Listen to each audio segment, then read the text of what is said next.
Oi, sejam muito bem-vindas aqui à nossa primeira aula da Jornada Viver da Costura. Eu sou a Nath, professora fundadora do Ateliê Vamos Costurar, sou especialista e modelista de bolsas e utilitários em sintético e tecido e amo muito o que eu faço. Tenho também a minha marca NV, por onde eu vendo as minhas peças prontas, tanto no atacado quanto no varejo. E estou muito feliz de poder compartilhar com vocês nessa semana cheia de conteúdo, tudo que eu faço para realmente viver da costura. Alguns dias atrás eu comentei lá no Instagram que quando eu comecei a NV eu cheguei inclusive a pensar em encerrar as atividades do Vamos Costurar de tão certo que a NV estava dando. Mas ao contrário disso, eu resolvi criar essa jornada para mostrar para vocês tudo que eu tenho feito, tem funcionado tão bem por lá e incentivar que vocês sigam pelo mesmo caminho. Antes de te mostrar tudo que eu preparei aqui para a jornada, eu quero te contar um pouquinho de como eu fiz para chegar na costura. Bom, clichê ou não, a verdade é que eu sempre fui encantada pelo fazer com as mãos, desde pequenininha. Já fiz bijuteria, já fiz ponto cruz, já pintei caixinha de MDF, já fiz encadernação, cartonagem e aí eu cheguei na costura. Eu estava desenvolvendo umas caixas de relógio e aí eu queria as almofadinhas para colocar dentro da caixa de relógio. Aí eu pensei, vou pedir para uma costureira fazer? Não, óbvio que não. Vou eu aprender a costurar para fazer as benditas almofadinhas. E aí eu entrei num curso de costura, um curso bem basiquinho em 2012. Comecei a fazer o curso e falei, mãe, pelo amor de Deus, eu quero muito uma máquina. Aí ela falou, não, Natália, tudo que você começa, você compra um monte de material e aí você quer parar. Não vou te dar uma máquina dessa vez. Aí eu falei, gente, o que eu vou fazer, meu Deus? Porque eu tinha gostado muito da primeira aula. E eu sabia que na segunda aula já era uma cestinha que eu ia fazer. Aí eu falei, vou chegar em casa, eu vou querer fazer outra cestinha. Meu Deus, que agora, como é que vai ser? Enfim, segunda aula, cheguei super animada. Eu falei, mãe, por favor, eu acho que dessa vez é isso. Toda vez era isso, né? Mãe, dessa vez é isso. Vamos comprar uma máquina? Eu enchi tanto o saco dela que ela comprou uma máquina. Eu juro, eu quase pulei de alegria na hora que chegou a máquina, porque eu queria fazer tudo que eu via pela frente. E aí eu chegava das aulas, eu tinha feito uma cestinha, eu queria transformar numa bolsa, eu tinha feito um estojo, eu queria transformar numa necessaire.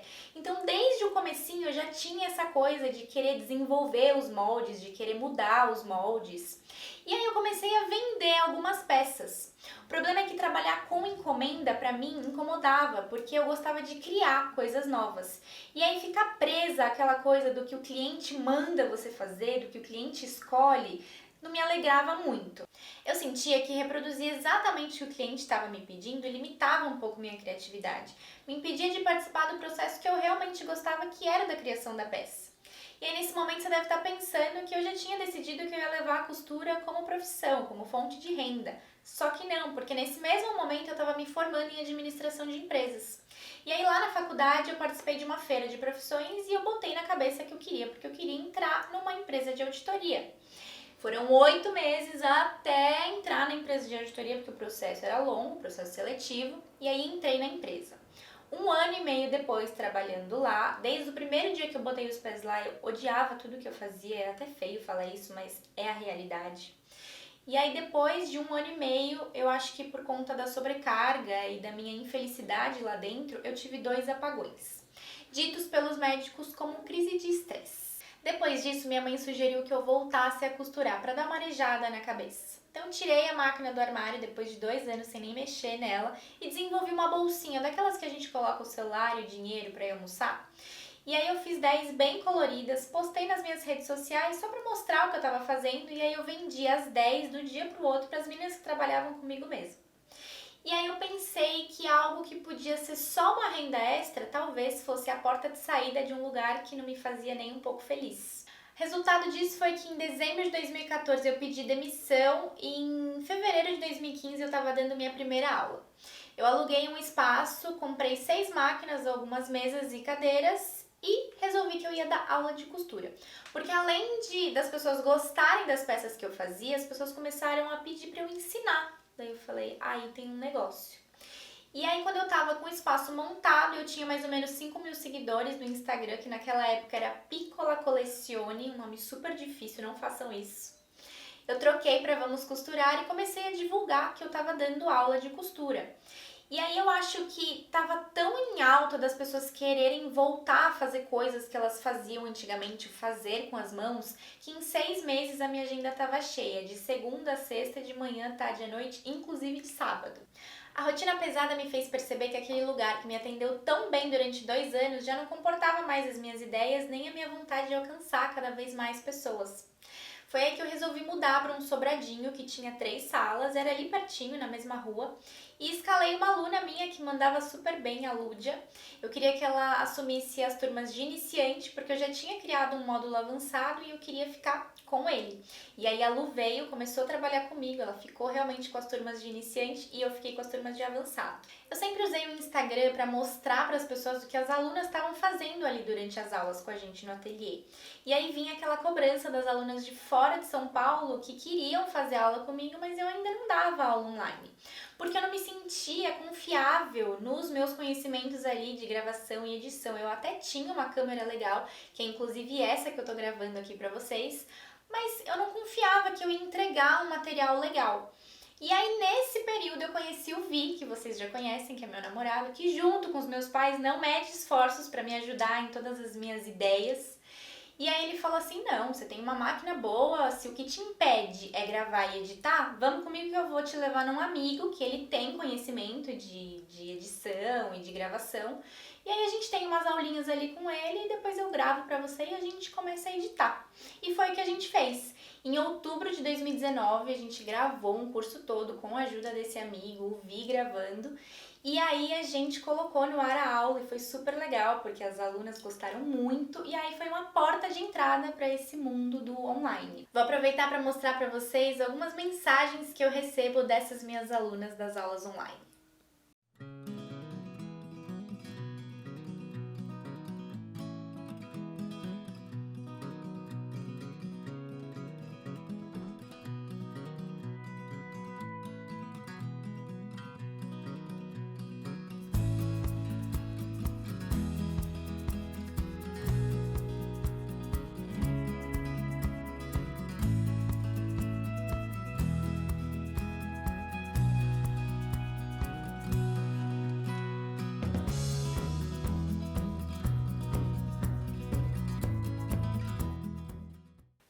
Até esse momento, as aulas presenciais ainda eram minha principal atividade, até que em fevereiro de 2020, a proprietária do imóvel onde eu tinha o ateliê pediu o imóvel de volta.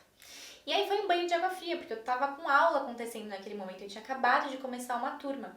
E aí, meio no desespero, minha mãe me ofereceu o quarto de hóspedes aqui de casa e aí a gente resolveu fazer um bazar e vender praticamente tudo, porque não ia caber o que eu tinha em 3 salas dentro de um quarto.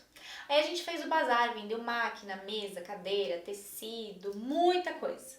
E aí eu vim aqui pra casa. E aí em março a pandemia chegou muito forte aqui no Brasil e aí eu entendi que se eu não tivesse que ter entregue o sobrado em fevereiro, eu teria que entregar de qualquer forma em março, porque tava todo mundo em casa. Só que aí eu resolvi usar aquele momento para realmente tirar algumas ideias do papel, que foi o YouTube, inclusive, ele aconteceu nessa época. E eu resolvi focar tudo no digital, para poder levar meu conhecimento para aquelas pessoas que eu ainda não tinha conseguido atingir. E é por isso que eu tô aqui. E aí nesse mesmo momento eu resolvi tirar outra ideia do papel, que era ter a minha marca para poder vender as minhas peças prontas. E foi daí que surgiu a NV. N de Nath, V de Vi, porque o Vi também tinha vontade de ter o negócio dele, e ele resolveu entrar comigo nessa. E aí meu pai viu um porta-vinho que eu tinha feito para uma aula paga e sem eu saber de nada ofereceu para um amigo dele e falou: minha filha tá vendendo porta-vinho para brinde de fim de ano, você não quer encomendar 50? Aí o amigo dele falou assim: quero. Aí meu pai chegou em casa e falou: eu tenho 50 porta-vinhos para você fazer. Falei: você tá doido? Você vendeu 50 porta-vinhos? Quem vai fazer a ele? Você. Bom, passado o susto, eu entreguei a primeira encomenda de 50 porta-vinhos e resolvi contar para todo mundo que eu estava fazendo porta-vinho. Falei para todas as empresas que eu conhecia, meu pai falou também para os amigos dele.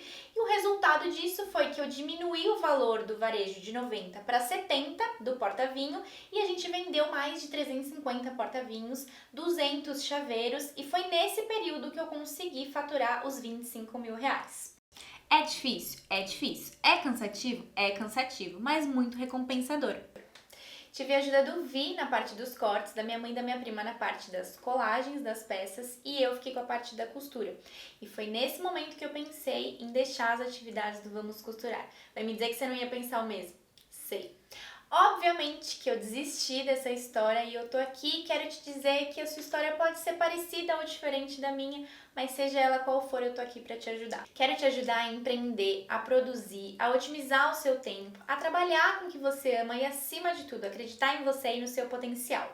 Com um pedaço de papel, uma caneta verde água e a outra rosa, eu escrevi a jornada Viver da Costura. Pensei em cada detalhe, nas melhores estratégias para te passar tudo o que eu sei.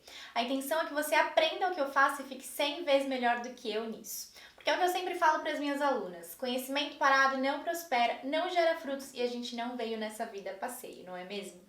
Então me deixe te mostrar que o que eu faço é de verdade, existe e que pode acontecer o mesmo com você.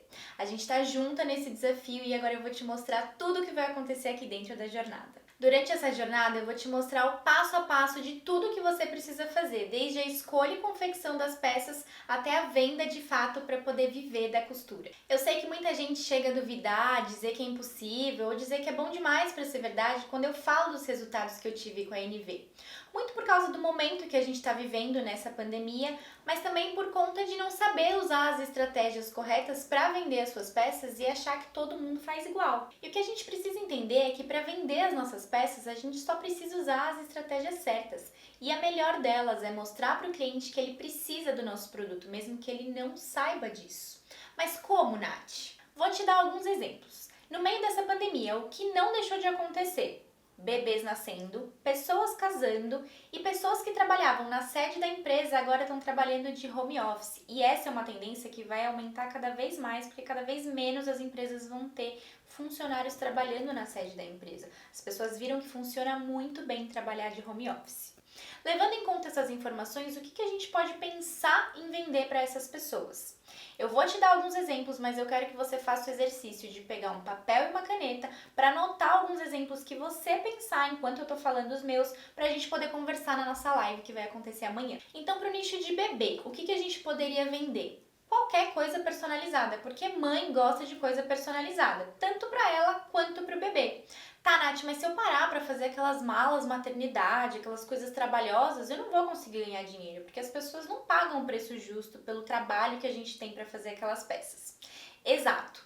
E o que você pode pensar aí de algo simples que não vai te demandar muito tempo, mas que quando a mãe olhe, encha os olhos dela? Então pode ser necessaire com itens para o bebê, necessaire com itens para a mãe, aqueles envelopinhos que a mãe coloca as roupinhas para organizar as troquinhas de roupa na maternidade. Porta-certidão de nascimento que tá super em alta agora. Se você fizer um tecido bonito ou um sintético legal, colocar o nome do bebê, não tem como a mãe não comprar. Porta-carteira de vacinação e por aí vai. Sua vez de colocar pelo menos aí uns 2 exemplos de peças que você ache simples para me contar na live de amanhã. Agora é pro nicho de casamento, e esse eu posso dizer porque eu vendi no meio da pandemia para uma noiva que queria presentear os padrinhos e as madrinhas um kit de porta-passaporte e tag de mala que eu inclusive vou ensinar para vocês na nossa aula 2 da jornada. Mas assim, qualquer item que você possa oferecer de presente para um homem e para uma mulher serviria nessa situação, principalmente se for um personalizado. Aí a venda é garantida. Normalmente as noivas querem uma necessaire para a mulher e um porta-vinho para o homem. Mas também dá pra gente pensar num chaveiro com uma ferragem bonita, num porta-cartão, num porta-itens de higiene para carregar na bolsa quando a gente coloca escova de dente, pasta de dente. Agora é sua vez de pensar em mais uns 2 exemplos pra gente conversar na nossa live de amanhã. E o último exemplo que eu quero te dar é o de pessoas que estão trabalhando de casa. Você tem ideia de quanto você ia estar ganhando se você estivesse vendendo aqueles kits para organizar o escritório das pessoas? Tem um ateliê no Instagram que só vende esses kits com porta-caneta, mousepad, risque-rabisque, porta-notebook. E, gente, ela posta todos os dias que saem kits e mais kits. Ou seja, pandemia não é sinônimo de falta de vendas. Você só não vai vender se você estiver oferecendo o produto errado. E agora eu quero te mostrar os materiais que a gente vai usar para fazer as peças da nossa aula 2 aqui da jornada. Então, para fazer as nossas peças de sintético, eu usei o Montana 1.4, a linha de poliamida, e para fazer essa parte do visor aqui da nossa tag, eu usei o plástico cristal 04, que é um pouquinho mais grosso. Se você quiser fazer as suas peças de sintético num sintético de espessura menor, tipo 0,8, não tem problema, só que elas não vão ficar tão estruturadinhas igual com o Montana. Na peça de tecido eu usei 2 cores de tricoline, um pedacinho de manta R1 e linha de poliéster. Os moldes para vocês cortarem essas peças vão estar disponíveis para vocês no nosso grupo de WhatsApp amanhã, para quem quiser fazer essas peças junto comigo. Até porque vai ter uma surpresinha para quem fizer as peças e postar. Mas isso eu te conto lá na nossa aula 2. E eu te espero na quarta-feira na aula 2 pra gente fazer essas peças aqui. A plaquinha. Oi. A plaquinha. Oi, seja muito bem... Opa! Esse batom tá me atrapalhando. Por quê? Ele trava a boca? Assim, ó. Tem que molhar. Pra vocês assim. Tá uma bosta. Por quê? Nossa. É obra aqui em cima? Esse barulho tá me incomodando demais, né? Assim, demais. Eu tenho que falar mais alto do que o barulho, entendeu? É, fala bem alto. Mãe gosta de... Não dá certo. Nunca dá certo. Corta aí, velho. Olha. Ficou bom?